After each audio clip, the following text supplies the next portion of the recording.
कृष्णा, राधे राधे। सभी भक्तों को सादर प्रणाम। आप सभी भक्तों का दिन शुभ एवं मंगलमय हो। आज दिनांक है 9 जुलाई और दिन है बुधवार। आज आषाढ़ मास का 28वां दिन है और आज चतुर्दशी तिथि है। चतुर्दशी तिथि पूरा दिन रहने के बाद मध्य रात्रि 1:36 पर समाप्त होगी। इसके बाद में पूर्णिमा तिथि प्रारंभ हो जाएगी और ब्रह्म मुहूर्त सुबह 4:15 से सुबह 5:03 तक रहेगा।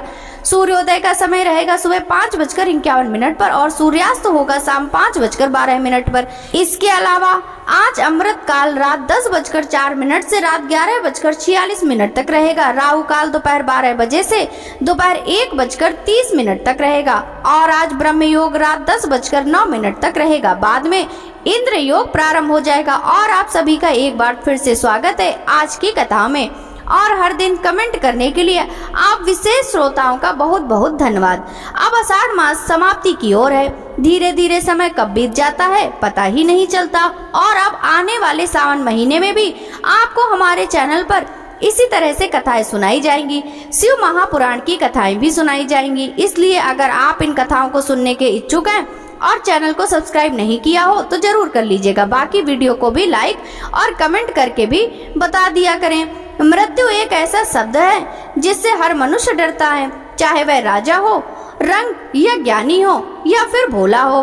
पर क्या मृत्यु वास्तव में अंत है? हम सोचते हैं कि मृत्यु सब कुछ छीन लेती है, पर सच्चाई यह है कि मृत्यु हमें वही देती है जो जीवन भर हमसे दूर रहा, ईश्वर का साक्षात आलिंगन। जब कोई प्रिय व्यक्ति चला जाता है तो हृदय चित्कार करता है, लेकिन अगर ध्यान से देखें तो वह सिर्फ शरीर छोड़ता है, आत्मा तो ईश्वर की ओर लौटती है। आज की कथा मृत्यु को भय को नहीं बल्कि उसकी रहस्यपूर्ण करुणा को उजागर करेगी, क्योंकि जिसे संसार अंत समझता है संत उसे आरंभ मानते हैं। और आज के महात्म का शुभारंभ करने से पहले हम सभी प्रार्थना करें। हे करुणामय प्रभु, जब मृत्यु हमारे द्वार पर आए तो हमारे मन में भय नहीं आपका नाम गूंजे। जब हम अपनों को खोएं तो आप हमें वह शक्ति दें कि हम उनकी आत्मा को आपके दिव्य आलोक में कल्पना कर सके। हमें यह विश्वास दें कि मृत्यु कोई छीनने वाला दूत नहीं बल्कि आपकी गोद में ले जाने वाला एक मौन सवारी है। प्रभु, मृत्यु के बाद भी आपका नाम हमारा साथ कभी न छोड़े। अब सुनिए आज की कथाएं। मुनियों ने पूछा, तपोधन, पापी मनुष्य दक्षिण मार्ग से यमपुरी में किस प्रकार प्रवेश करते हैं, यह हम सुनना चाहते हैं। आप विस्तार पूर्वक बतलाइए। व्यास जी बोले, मुनिवरों, दक्षिण द्वार अत्यंत घोर और महाभयंकर है। मैं उसका वर्णन करता हूँ। वहाँ सदा नाना प्रकार के हिंसक जंतुओं और गीदड़ियों के शब्द सुने रहते हैं। वहाँ दूसरों का पहुँचना असंभव है। उसे देखते ही रोंगटे खड़े हो जाते हैं। भूत, प्रेत, पिशाच और राक्षसों से यह द्वार सदा ही घिरा रहता है। पापी जीव दूसरों से ही इस द्वार को देखकर त्रास से मूर्छित हो जाते हैं और विलाप प्रलाप करने लगते हैं। तब यमदूत उन्हें साकलों से बांधकर घसीटते और निर्भय होकर डंडों से पीटते हैं। साथ ही डांटते फटकारते भी रहते हैं। होश में आने पर वे खून से लथपथ हो पग पग पर लड़खड़ाते हुए दक्षिण द्वार को जाते हैं। मार्ग में कहीं तीखे कांटे होते हैं और कहीं छुरे की धार के समान तीक्ष्ण पत्थरों के टुकड़े बिछे होते हैं। कहीं कीचड़ ही कीचड़ भरा रहता है और कहीं ऐसे ऐसे गड्ढे हैं जिनको पार करना असंभव हो जाता है। कहीं कहीं लोहे की सुई के समान कीले गड़ी होती हैं। कहीं वृक्षों से भरे हुए पर्वत होते हैं जो किनारों पर झरने गिरने रहने से दुर्गम प्रतीत होते हैं और कहीं कहीं तपे हुए अंगारे बिछे होते हैं। ऐसे मार्ग में दुखी होकर पापी जीवों को यात्रा करनी पड़ती है। कहीं दुर्गम गर्त, कहीं चिकने ढेले, कहीं तपाई हुई बालू और कहीं तीखे कांटे होते हैं। कहीं दावानल प्रज्वलित रहता है, कहीं तपी हुई शिला तो कहीं जमी हुई बर्फ। कहीं इतनी अधिक बालू के उस मार्ग में जाने वाला जीव उसके आकंठ में डूब जाता है। कहीं दूषित जल, कहीं कंडे की आग से वह मार्ग भरा रहता है। कहीं सिंह, भेड़िए, बाघ, डांस और भयानक कीड़े डाले रहते हैं। कहीं बड़ी बड़ी जोके और अजगर पड़े रहते हैं। भयंकर मक्खियां, विषैले सांप और दुष्ट एवं बलोन्मत्त हाथी सताया करते हैं। खुरों से मार्ग को खोदते हुए तीखे सींगों वाले बड़े बड़े सांड, भैंसे और मतवाले ऊंट सबको कष्ट देते हैं। भयानक डायनों और भीषण रोगों से पीड़ित होकर जीव उस मार्ग में यात्रा करते हैं। कहीं धूलि मिश्रित प्रचंड वायु चलती है तो कहीं पत्थरों की वर्षा करके निराश्रय जीवों को कष्ट पहुंचाती रहती है। कहीं बिजली गिरने से शरीर विदीर्ण हो जाता है, कहीं बड़े जोर से बाढ़ों की वर्षा होती है जिससे सब अंग छिन्न भिन्न हो जाते हैं। कहीं कहीं बिजली की गड़गड़ाहट के साथ भयंकर उल्कापात भी होता है और प्रज्वलित अंगारों की वर्षा हुआ करती है जिससे जलते हुए पापी जीव आगे बढ़ते हैं। कभी जोर जोर से धूल की वर्षा होने के कारण शरीर भर जाता है और जीव रोने लगते हैं। मेघों की भयंकर गर्जना से बारंबार त्रास पहुंचता है। बाढ़ वर्षा से घायल हुए शरीर पर खारे जल की धारा गिराई जाती है।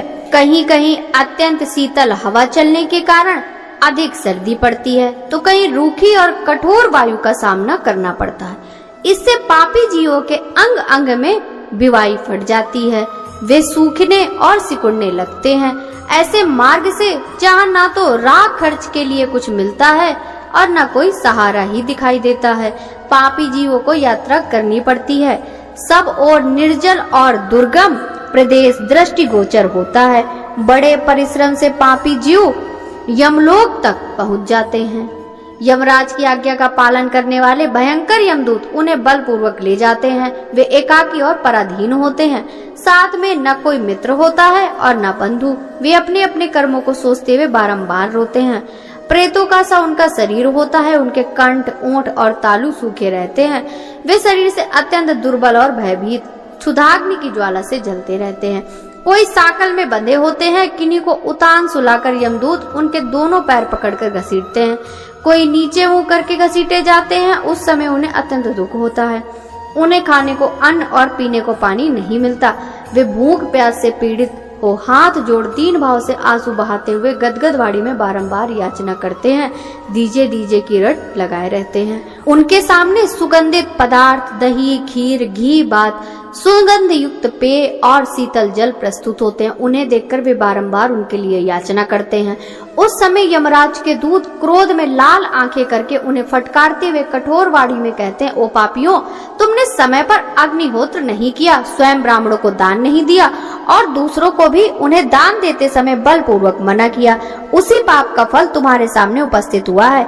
तुम्हारा धन आग में नहीं जला था, जल में नहीं नष्ट हुआ था, राजा ने नहीं छीना था और चोरों ने भी नहीं चुराया था। नराधमों, तो भी तुमने जब पहले ब्राह्मणों को दान नहीं दिया, तब इस समय तुम्हें कहां से कोई वस्तु प्राप्त हो सकती है। जिन साधु पुरुषों ने सात्विक भाव से नाना प्रकार के दान किए, उन्हीं के लिए ये पर्वतों के समान अन्न के ढेर लगे दिखाई देते हैं। उन्हें भक्ष्य, भोज, पेय, लेह और चोष्य सब प्रकार के खाद्य पदार्थ हैं। तुम इन्हें पाने की इच्छा ना करो, क्योंकि तुमने किसी प्रकार का दान नहीं दिया। जिन्होंने दान, होम, यज्ञ और ब्राह्मणों का पूजन किया, उन्हीं का अन्न ले आकर सदा यहाँ जमा किया जाता है। नारकी जीवो, ये दूसरों की वस्तु हम तुम्हें कैसे दे सकते हैं। यमदूतों की यह बात सुनकर वे भूख प्यास से पीड़ित जीव उस अन्न की अभिलाषा छोड़ देते हैं। तदंतर यमदूत उन्हें भयानक अस्त्रों से पीड़ा देते हैं। मूदर, लौह दंड, शक्ति, तोमर, पटिस, परिग, भिंदीपाल, गदा, फरसा और बाणों से उनकी पीठ पर प्रहार किया जाता है और सामने की ओर से सिंह तथा बाघ आदि उन्हें काट खाते हैं। इस प्रकार के पापी जीव न तो भीतर प्रवेश कर पाते हैं और न ही बाहर निकल पाते हैं। अत्यंत दुखित होकर करुण क्रंदन किया करते हैं। इस प्रकार वहाँ भली भांति पीड़ा देकर यमराज के दूत उन्हें भीतर प्रवेश कराते और उस स्थान पर ले जाते हैं जहाँ सबका सम्मान करने वाले धर्मात्मा यमराज रहते हैं। वहाँ पहुंचकर वे दूत यमराज को उन पापियों के आने की सूचना देते और उनकी आज्ञा मिलने पर उन्हें उनके सामने उपस्थित करते हैं। तब पापाचारी जीव भयानक यमराज और चित्रगुप्त को देखते हैं। यमराज उन पापियों को बड़े जोर से फटकारते हैं और चित्रगुप्त धर्मयुक्त वचनों से पापियों को समझाते हुए कहते हैं, पापाचारी जीवो, तुमने दूसरों के धन का अपहरण किया है और अपने रूप को वीर के घमंड में आकर पराय स्त्रियों का सतीत्व नष्ट किया है। जीव स्वयं जो कर्म करता है उसका फल भी उसे स्वयं ही भोगना पड़ता है। यह जानते हुए भी तुमने अपना विनाश करने के लिए यह पाप कर्म क्यों किया? अब क्यों शोक करते हो? अपने कुकर्मों से ही पीड़ित हो रहे हो। तुमने अपने कर्मों द्वारा जिन दुखों का उपार्जन किया है उन्हें भोगो, इसमें किसी का कुछ दोष नहीं है। ये जो लोग राजा लोग मेरे समीप आए हुए हैं, इन्हें भी अपने बल का बड़ा घमंड था। ये अपने घोर दुष्कर्मों द्वारा यहाँ लाए गए हैं। इनकी बुद्धि बहुत ही खोटी थी। तत्पश्चात यमराज राजाओं की ओर दृष्टिपात करते हुए कहते हैं, अरे ओ दुराचारी नरेशो, तुम लोग प्रजा का विध्वंस करने वाले हो। थोड़े दिनों तक रहने वाले राज्य के तुमने क्यों भयंकर पाप किया। राजाओं, तुमने राज्य के लोभ, मोह, बल तथा अन्याय से जो प्रजाओं को कठोर दंड दिया है, उसका यथोचित फल इस समय भोगो। कहाँ गया वह राज, कहाँ गई वे रानियां जिनके लिए तुमने पाप कर्म किए हैं। उन सबको छोड़कर यहाँ तुम लोग एकाकी असहाय होकर खड़े हो।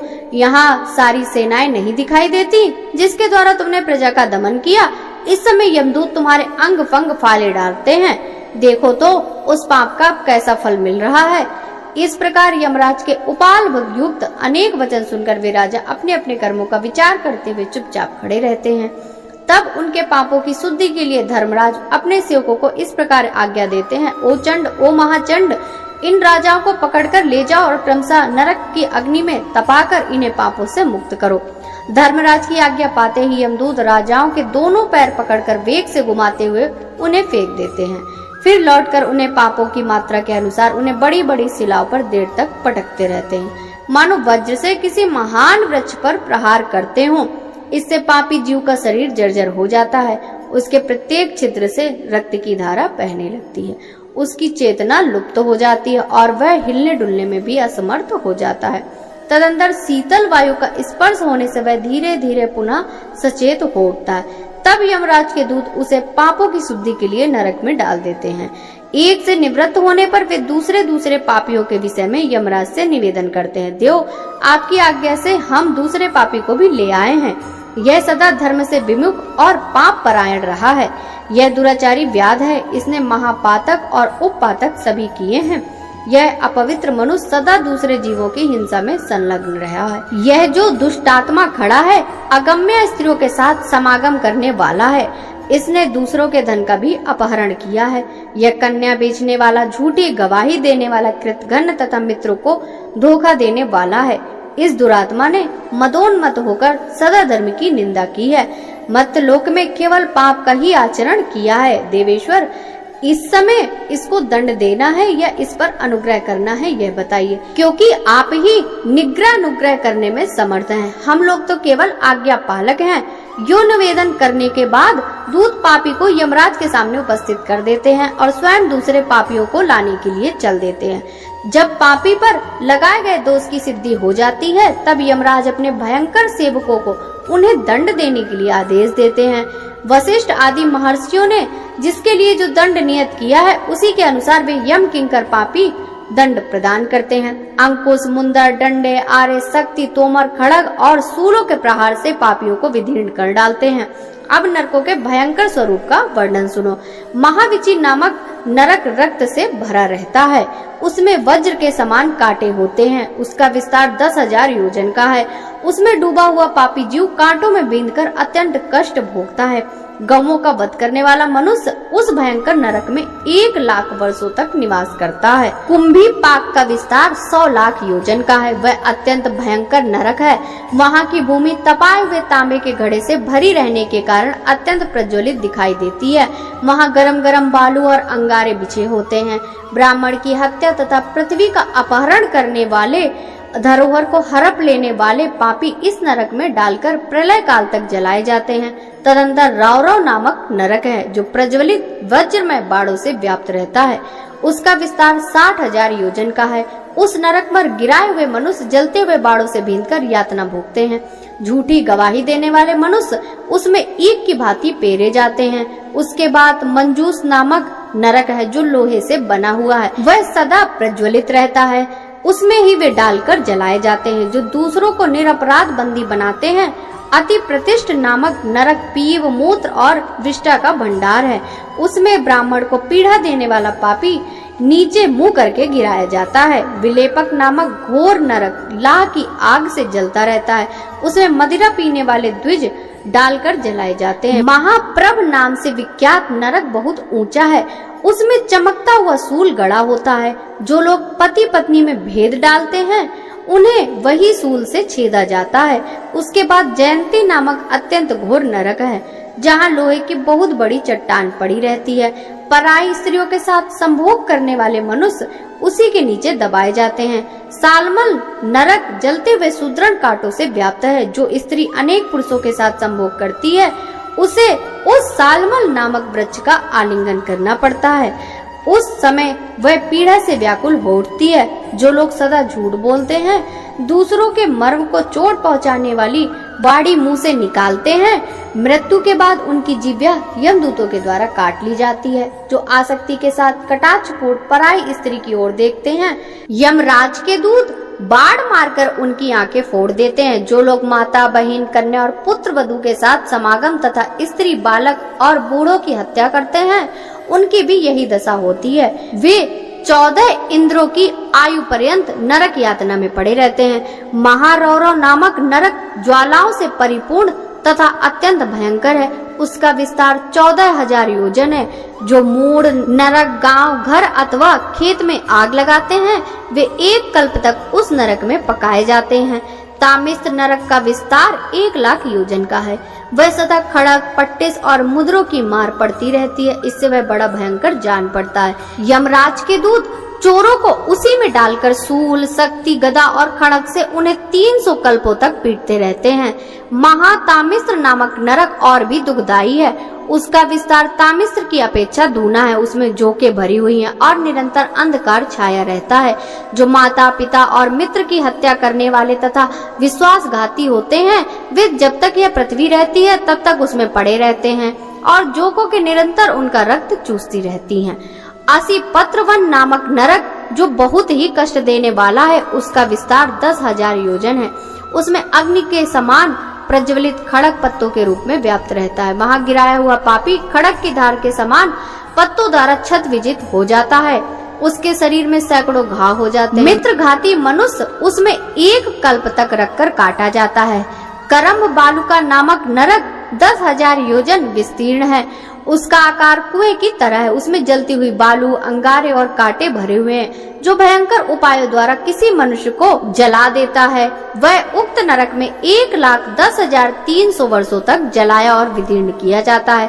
काकोल नामक नरक कीड़ों और पीप से भरा रहता है। जो दुष्ट आत्मा मानव दूसरों को न देकर अकेला ही मिष्टान उड़ाता है, वह उसी में गिराया जाता है। कुंडलमल नरक विष्टा, मूत्र और रक्त से भरा होता है। जो लोग पंच यज्ञों का अनुष्ठान नहीं करते, वे उसी में गिराए जाते हैं। महाभीम नरक अत्यंत दुर्गंध युक्त मांस एवं रक्त से पूर्ण है। अवच्य भक्षण करने वाले नीच मनुष्य उसमें गिरते हैं। महावट नरक मुद्रों से भरा होता है। वहाँ बहुत से कीटों से व्याप्त रहता है। जो मनुष्य अपनी कन्या बेचता है, वह नीचे मुंह करके उसमें गिराया जाता है।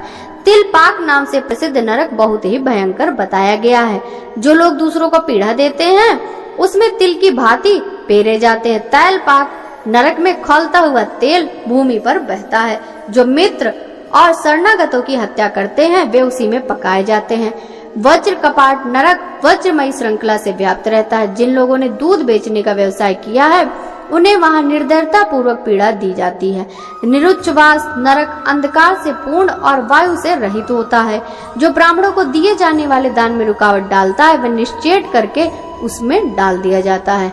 अंगरोपचय नामक नरक दहकते हुए अंगारों से प्रज्वलित रहता है।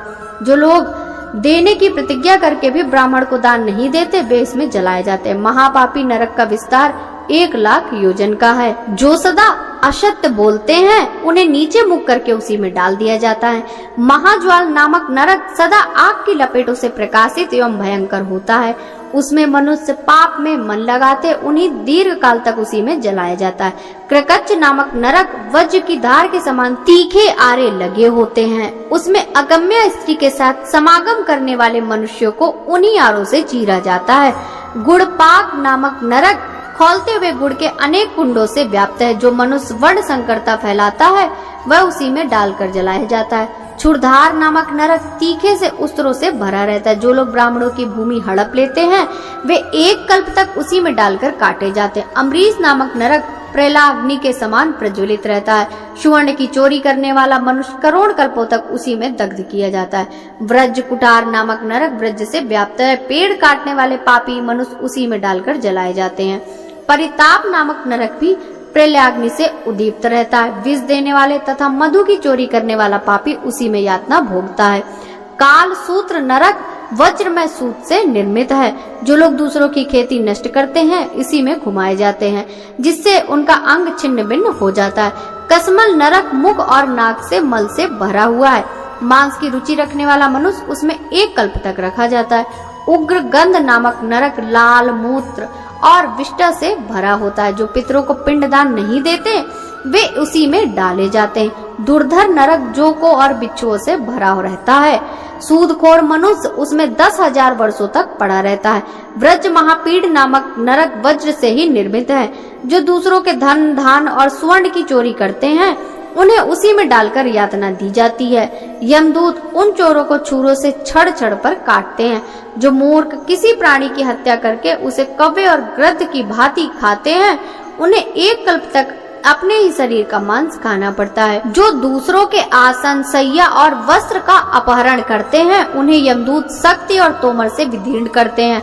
जिनकी खोटी बुद्धि वाले पुरुषों के लोगों के साथ फल अथवा पत्ते भी चुराए हैं उन्हें क्रोध में भरे हुए यमदूत तिनकों की आग में जला डालते हैं। जो मनुष्य पराय धन और पराय स्त्री के प्रति सदा दूषित भाव रखता है यमदूत उसकी छाती में जलता हुआ सूल गाड़ देते हैं। जो मनुष्य मानव मन वाणी और क्रिया द्वारा धर्म से विमुख रहते हैं उन्हें यमलोक में बड़ी भयंकर यातना भोगनी पड़ती है। इस प्रकार लाखों करोड़ों और अरबों नरक हैं जहाँ पापी मनुष्य अपने कर्मों का फल भोगते हैं। इस लोक में थोड़ा सा भी पाप कर्म करने पर यमलोक में बड़ा भयंकर नरक के भीतर घोर यातना सहनी पड़ती है। मूढ़ मनुष्य साधु पुरुषों द्वारा बताए हुए धर्म वचनों को नहीं सुनते। जब कोई उनसे परलोक की चर्चा करता है तब वे झट यही उत्तर देते हैं, किसने स्वर्ग और नरक को प्रत्यक्ष देखा है। ऐसे लोग दिन रात प्रयत्न पूर्वक पाप करते हैं। धर्म का आचरण तो वे भूल कर भी नहीं करते। इस प्रकार जो इसी लोक में कर्मों के फल का भोग होना मानते हैं, परलोक के प्रति जिनकी तनिक भी आस्था नहीं है, ऐसे नराधम भयंकर नरकों में पड़ते हैं। नरक का निवास अत्यंत दुखदायी और स्वर्गवास सुख देने वाला है। मनुष्य शुभ कर्म करने से स्वर्ग पाते हैं और अशुभ कर्म करके नरक में पड़ते हैं। मुनियों ने कहा, अहो यमलोक के मार्ग तो बड़ा भयंकर दुख देने वाला है। साधु श्रेष्ठ, आपने उन दुखों के साथ ही घोर नरकों तथा दक्षिण द्वार का भी वर्णन किया। ब्राह्मण, उस भयानक मार्ग में कष्टों से बचने का कोई उपाय है या नहीं? यदि है तो बताइए, किस उपाय से मनुष्य यमलोक में सुख पूर्वक जा सकते हैं? व्यास जी ने कहा, मुनिवरों, जो लोग इस लोक में धर्म परायणों अहिंसा का पालन करते हैं, गुरुजनों की सेवा में संलग्न रहते और देवता तथा ब्राह्मणों की पूजा करते हैं, वे स्त्री और पुत्रों सहित जिस प्रकार उस मार्ग में यात्रा करते हैं वह बतलाता हूँ। उपर्युक्त पुण्यात्मा पुरुष सुवर्णमय ध्वजाओं से सुशोभित भांति भांति के दिव्य विमानों पर आरूढ़ हो धर्मराज के नगर में जाते हैं। जो ब्राह्मणों को भक्ति पूर्वक नाना प्रकार की वस्तुएं दान में देते हैं, वे उस महान पथ पर सुख से यात्रा करते हैं। जो ब्राह्मणों में भी विशेषता श्रोत्रियों को अत्यंत भक्ति पूर्वक उत्तम रीति से तैयार किया हुआ अन्न देते हैं, वे सुसज्जित विमानों द्वारा धर्मराज के नगर में जाते हैं। जो सदा सत्य बोलते हैं, बाहर से भीतर शुद्ध रहते हैं, वे भी देवताओं के समान कांतिमान शरीर धारण कर विमानों द्वारा यमराज के भवन में जाते हैं। जो धर्मज्ञ पुरुष जीविका रहित दीन दुर्बल साधुओं को भगवान विष्णु के उद्देश्य से पवित्र गोदान करते हैं, वे मणि जड़ित दिव्य विमानों द्वारा धर्मराज के लोक में जाते हैं। जो जूता छाता सैया आसन वस्त्र और आभूषण दान करते हैं, वे दिव्य आभूषणों से अलंकृत हो हाथी रथ और घोड़ों की सवारी से वहां की यात्रा करते हैं। उनके ऊपर सोने चांदी का छत्र लगा रहता है। जो श्रेष्ठ ब्राह्मणों को विशुद्ध हृदय से भक्ति पूर्वक गुड़ का रस और भात देते हैं, वे सुवर्ण वायनों द्वारा यमलोक में जाते हैं। जो ब्राह्मणों को दही घी गुड़ दान करते हैं, वे चक्रवाक पक्षियों से जुड़े हुए स्वर्णमय विमानों द्वारा यात्रा करते हैं। उस समय गंधर्वगण वाद्यों द्वारा उनकी सेवा करते हैं। जो सुगंधित पुष्प दान करते हैं, वे हंस युक्त विमानों से धर्मराज के नगर को जाते हैं। जो श्रोत्रिय ब्राह्मणों को श्रद्धा पूर्वक तिलमय धेनु अथवा घृतमय धेनु दान करते हैं, वे चंद्रमंडल के समान उज्जवल विमानों द्वारा यमराज के भवन में प्रवेश करते हैं। उस समय गंधर्वगण उनका सुयश गान करते हैं। इस लोक में जिनके बनवाए हुए कुएं, बावड़ी, तालाब, सरोवर, दीर्घा, पुष्करणी तथा शीतल जलाशय शोभा पाते हैं, वे दिव्य घंटानाद से मुखरित स्वर्ण और चंद्रमा के समान कांतिमान विमानों द्वारा यात्रा करते हैं। मार्ग में उन्हें सुख देने के लिए दिव्य पंखे डुलाए जाते हैं। जो लोग समस्त प्राणियों के जीवन भूत जल का दान करते हैं, वे पिपासा से रहित हो दिव्य विमानों पर बैठकर सुखपूर्वक उस महान पथ की यात्रा करते हैं। जिन्होंने ब्राह्मणों को लकड़ी की बनी खड़ाऊं, सवारी, पीढ़ा और आसन दान किया करते हैं, वे उस मार्ग में सुख से जाते हैं। वे विमानों पर बैठकर सोनों और मणियों के बने हुए उत्तम पीढ़ों पर पैर रखकर यात्रा करते हैं। जो मनुष्य दूसरों के उपकार के लिए फल और पुष्पों से सुशोभित विचित्र उद्यान लगाते हैं, वे वृक्षों की रमणीय एवं शीतल छाया में सुख पूर्वक यात्रा करते हैं। जो लोग सोना, चांदी, मूंगा तथा मोती दान करते हैं, वे स्वर्ण निर्मित उज्जवल विमानों पर बैठकर यमलोक में जाते हैं। भूमि दान करने वाले पुरुष संपूर्ण मनोवांछित वस्तुओं से तृप्त हो उदयकालीन सूर्य के समान तेजस्वी विमानों पर बैठकर देदीप्यमान शरीर से धर्मराज के नगर को जाते हैं। जो ब्राह्मणों के लिए भक्ति पूर्वक उत्तम गंध, अगर, कपूर, पुष्प और धूप का दान करते हैं, वे मनोहर गंध, सुंदर वेश, उत्तम कांति, श्रेष्ठ आभूषणों से विभूषित हो विचित्र विमानों द्वारा धर्मनगर की यात्रा करते हैं। दीप दान करने वाले मनुष्य अग्नि के तुल्य प्रकाशमान होकर सूर्य के समान तेजस्वी विमानों द्वारा दसों दिशाओं को प्रकाशित करते हुए चलते हैं। जो ग्रह अथवा रहने के लिए स्थान देते हैं, वे अरुणोदय की सी कांति वाले स्वर्ण मंडित ग्रहों के साथ धर्मराज के नगर में जाते हैं। जल पात्र, कुंडी और कमंडलू दान करने वाले मानव अप्सराओं से पूजित तो महान गजराजों पर बैठकर यात्रा करते हैं। जो ब्राह्मणों को सिर और पैरों में मलने के लिए तेल तथा नहाने और पीने के लिए जल देते हैं, वे घोड़ों पर सवार होकर यमलोक में जाते हैं। जो रास्ते के थके मांदे दुर्बल ब्राह्मणों को अपने यहाँ ठहराते हैं, वे चकवों से जुड़े हुए दिव्य विमानों पर बैठकर सुख से यात्रा करते हैं। जो स्वागत पूर्वक आसन देकर ब्राह्मण की पूजा करता है, वह अत्यंत प्रसन्न होकर सुख से उस मार्ग पर जाता है। जो पाप हरे इत्यादि का उच्चारण करके गौओं के मस्तक झुकाते हैं, वह सुख से यमलोक के मार्ग पर आगे बढ़ता है। जो सठता और दंभ का परित्याग करके एक समय भोजन करते हैं, वे हंसयुक्त विमानों द्वारा सुख पूर्वक यमलोक की यात्रा करते हैं। जो जितेंद्रिय पुरुष एक दिन उपवास करके दूसरे दिन एक समय भोजन करते हैं, वे मोरों से जुड़े हुए विमानों द्वारा धर्मराज के नगर में जाते हैं। जो नियम पूर्वक व्रत का पालन करते हुए तीसरे दिन एक समय भोजन करते हैं, वे हाथियों से जुड़े हुए दिव्य रथों पर आसीन हो यमराज के लोक में जाते हैं। जो नित्य पवित्र रहकर इंद्रियों को वश में रखते हुए छठे दिन आहार ग्रहण करते हैं, वे साक्षात सचिपति इंद्र के समान ऐरावत की पीठ पर बैठकर यात्रा करते हैं। जो एक पक्ष तक उपवास करके अन्न ग्रहण करते हैं, वे बांगों से जुड़े हुए विमानों द्वारा धर्मराज के नगर में जाते हैं। उस समय देवता और असुर उनकी सेवा में उपस्थित रहते हैं। जो जितेंद्रिय रहकर एक मास तक उपवास करते हैं, वे सूर्य के समान देदीप्यमान रथों पर बैठकर यमलोक की यात्रा करते हैं। जो स्त्री अथवा गौ की रक्षा के लिए युद्ध में प्राण त्याग करता है, वह सूर्य के समान कांतिमान शरीर धारण करके देव कन्याओं द्वारा सेवित हो धर्मनगर की यात्रा करता है। जो भगवान विष्णु में भक्ति रखते हुए जितेंद्रिय भाव से तीर्थों की यात्रा करते हैं, वे सुखदायक विमानों से सुशोभित हो उस भयंकर पथ की यात्रा करते हैं। जो श्रेष्ठ द्विज प्रचुर दक्षिणा वाले यज्ञों द्वारा भगवान का पूजन करते हैं, वे तपाए हुए स्वर्ण दृश्यत विमानों द्वारा सुख पूर्वक यमलोक में जाते हैं। जो दूसरों को पीड़ा नहीं देते और भृत्यों का भरण पोषण करते हैं, वे स्वर्ण निर्मित उज्जवल विमानों पर बैठकर सुख से यात्रा करते हैं। जो समस्त प्राणियों के प्रति क्षमा भाव रखते हो, सबको अभय देते, क्रोध, मोह और मद से मुक्त रहते तथा इंद्रियों को वश में रखते, वे महान तेज से संपन्न हो पूर्ण चंद्रमा के समान प्रकाशमान विमान पर बैठकर यमराज की पुरी में जाते हैं। उस समय देवता और गंधर्व उनकी सेवा में खड़े रहते हैं। जो सत्य और पवित्रता से युक्त रहकर कहीं भी मांसाहार नहीं करते, वे भी धर्मराज के नगर में सुख से ही यात्रा करते हैं। जो 1000 गौओं का दान करता है और जो कभी मांस भक्षण नहीं करता, वे दोनों समान हैं। यह बात पूर्व काल में वेद वेत्ताओं में श्रेष्ठ साक्षात ब्रह्मा जी ने कही थी। ब्राह्मणों, संपूर्ण तीर्थों में स्नान करने से जो पुण्य होता है और समस्त यज्ञों के अनुष्ठान से जिस फल की प्राप्ति होती है, वही या उसके समान फल मांस न खाने से भी प्राप्त होता है। इस प्रकार दान और व्रत में तत्पर रहने वाले धर्मात्मा पुरुष विमानों द्वारा सुख पूर्वक यमलोक में जाते हैं, जहाँ सूर्य नंदन यम विराजमान रहते हैं। धार्मिक पुरुषों को देखकर यमराज स्वयं ही स्वागत पूर्वक उन्हें आसन देते हैं और पाद्य, अर्घ और प्रिय वचनों द्वारा उनका सम्मान करते हैं। वे कहते हैं, पुण्यात्मा पुरुषों, आप लोग धन्य हैं। आप अपने आत्मा का कल्याण करने वाले महात्मा हैं, क्योंकि आपने दिव्य सुख के लिए शुभ कर्मों का अनुष्ठान किया। अब इस प्रकार विमान पर बैठकर उस अनुपम स्वर्गलोक को जाइए, जहाँ समस्त कामनाएं पूर्ण होती हैं।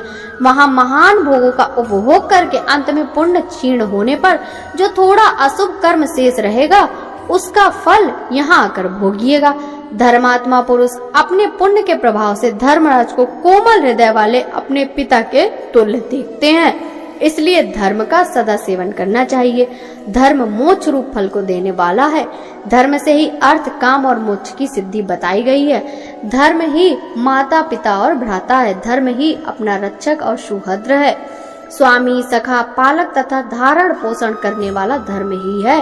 धर्म से अर्थ, अर्थ से काम और काम से भोग एवं सुख उपलब्ध होते हैं।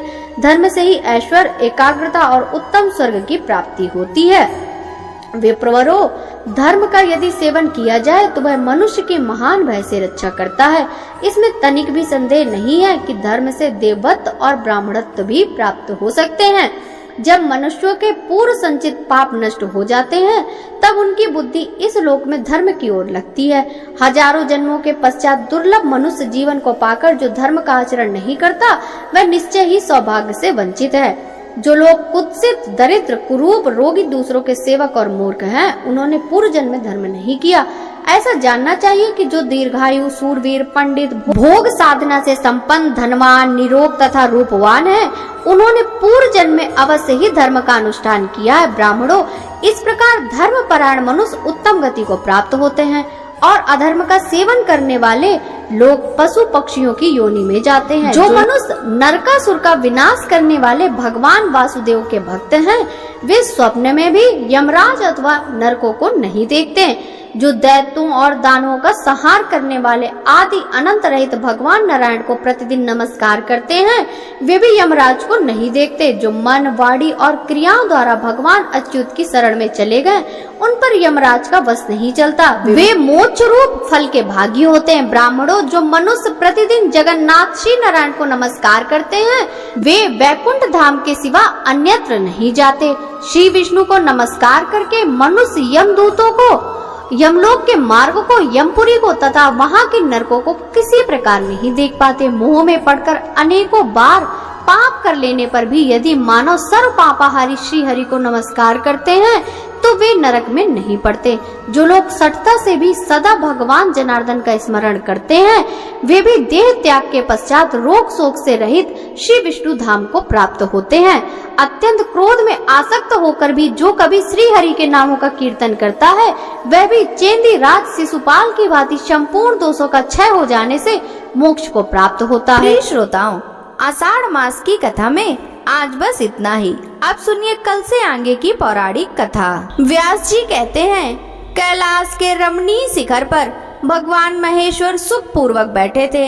इसी समय स्कंद ने उनके पास जा पृथ्वी पर मस्तक टेक कर उन्हें प्रणाम किया और कहा, नाथ, मैं आपसे रविवार आदि का यथार्थ फल सुनना चाहता हूँ। महादेव जी ने कहा, बेटा, रविवार के दिन मनुष्य व्रत रहकर सूर्य को लाल फूलों से अर्घ दे और रात को हविष्यवान भोजन करे। ऐसा करने से वह कभी स्वर्ग से भ्रष्ट नहीं होता। रविवार का व्रत परम पवित्र और हितकर है। वह समस्त कामनाओं को पूर्ण करने वाला, पुण्यप्रद, ऐश्वर्यदायक, रोगनाशक और स्वर्ग तथा मोक्ष प्रदान करने वाला है। यदि रविवार के दिन सूर्य की संक्रांति तथा शुक्ल पक्ष की सप्तमी हो, तो उस दिन किया हुआ व्रत, पूजा और जप सब अक्षय होता है। शुक्ल पक्ष के रविवार को गृहपति सूर्य की पूजा करनी चाहिए। हाथ में फूल ले लाल कमल पर विराजमान, सुंदर ग्रीवा से सुशोभित, रक्त वस्त्रधारी और लाल रंग के आभूषणों से विभूषित भगवान सूर्य का ध्यान करें और फूलों को सूंघकर ईशान कोण की ओर फेंक दें। इसके बाद आदित्याय विद्महे भास्कराय धीमहि तन्नो भानु प्रचोदयात् इस सूर्य गायत्री का जप करें। तदंतर गुरु के उपदेश के अनुसार विधि पूर्वक पूजा करें। भक्ति के साथ पुष्प और केले आदि के सुंदर फल अर्पण करके जल चढ़ाना चाहिए। जल के बाद चंदन, चंदन के बाद धूप, धूप के बाद दीप, दीप के पश्चात नैवेद्य तथा उसके बाद जल निवेदन करना चाहिए।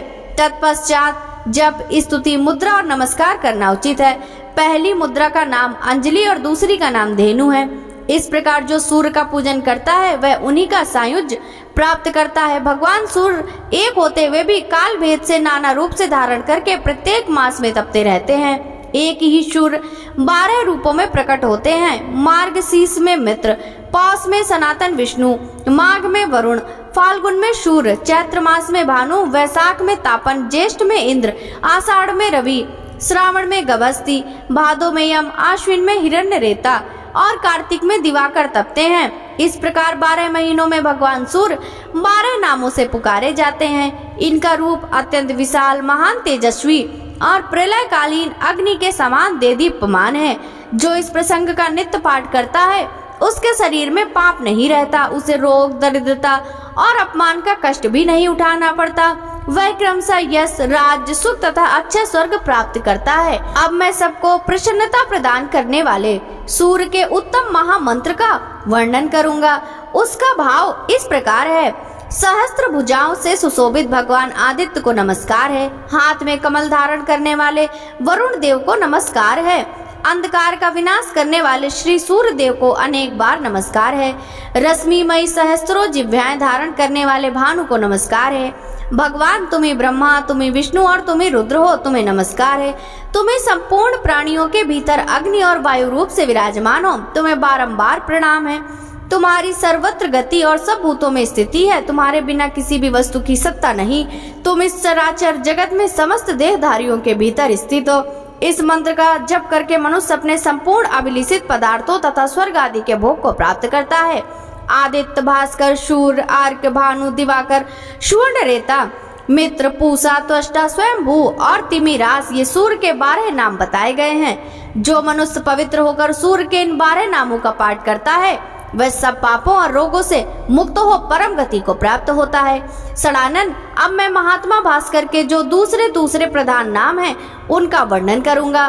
तपन, तापन, कर्ता, हर्ता, महेश्वर, लोक साक्षी, त्रिलोकेश, व्यामोदीप, दिवाकर, अग्निगर्भ, महाविप्र, खग, सप्ताश्व वाहन, पद्महस्त, तमोभेदी, ऋग्वेद, यजुसामग, कालप्री, पुंडरीक, मूल स्थान और भावित। जो मनुष्य भक्ति पूर्वक इन नामों का सदा स्मरण करता है उसे रोग का भय कैसे हो सकता है। कार्तिकेय, तुम यत्न पूर्वक सुनो। सूर्य का नाम स्मरण सब पापों को हरने वाला और शुभ है। महामते, आदित्य की महिमा के विषय में तनिक भी संदेह नहीं करना चाहिए। ओम इंद्राय नमः स्वाहा, ओम विष्णुवे नमः, इन मंत्रों का जप, होम और संध्योपासन करना चाहिए। ये मंत्र सब प्रकार से शांति देने वाले और संपूर्ण विघ्नों के विनाशक हैं। ये सब रोगों का नाश कर डालते हैं। अब महात्मा भास्कर के मूल मंत्र का वर्णन करूंगा जो संपूर्ण कामनाओं एवं प्रयोजनों को सिद्ध करने वाला तथा भोग और मोक्ष प्रदान करने वाला है। वह मंत्र इस प्रकार है। ओम हाम हीम शाह सूर्याय नमः। इस मंत्र से सदा सब प्रकार की सिद्धि प्राप्त होती है। यह निश्चित बात है। इसके जप से रोग नहीं सताते तथा किसी प्रकार के अनिष्ट का भय नहीं होता। यह मंत्र न किसी को देना चाहिए और न किसी से इसकी चर्चा करनी चाहिए, अपितु प्रयत्न पूर्वक इसका निरंतर जप करते रहना चाहिए। जो लोग अभक्त, संतानहीन, पाखंडी और लौकिक व्यवहारों से आसक्त हों उनमें तो इस मंत्र की कदापि चर्चा नहीं करनी चाहिए। संध्या और होम कर्म में मूल मंत्र का जाप करना चाहिए। उसके जप से रोग और क्रूर ग्रहों का प्रभाव नष्ट हो जाता है। वत्स, दूसरे अनेकों शास्त्रों और बहुतेरे विस्तृत मंत्रों की क्या आवश्यकता है। इस मूल मंत्र का जप ही सब प्रकार की शांति तथा संपूर्ण मनोरथ की सिद्धि करने वाला है। देवता और ब्राह्मणों की निंदा करने वाले नास्तिक पुरुष को इसका उपदेश नहीं देना चाहिए। जो प्रतिदिन 1, 2 या 3 समय भगवान सूर्य के समीप इसका पाठ करता है उसे अभीष्ट फल की प्राप्ति होती है। पुत्र की कामना वाले को पुत्र, कन्या चाहने वाले को कन्या, विद्या की अभिलाषा रखने वाले को विद्या और धनार्थी को धन मिलता है। जो शुद्ध आचार विचार से युक्त हो, संयम तथा भक्ति पूर्वक इस प्रसंग का श्रवण करता है वह सब पापों से मुक्त हो सूर्य लोक को जाता है। सूर्य देवता के व्रत के दिन तथा अन्यान व्रत अनुष्ठान यज्ञ पुण्य स्थान और तीर्थों में जो इसका पाठ करता है उसे कोटि गुना फल मिलता है।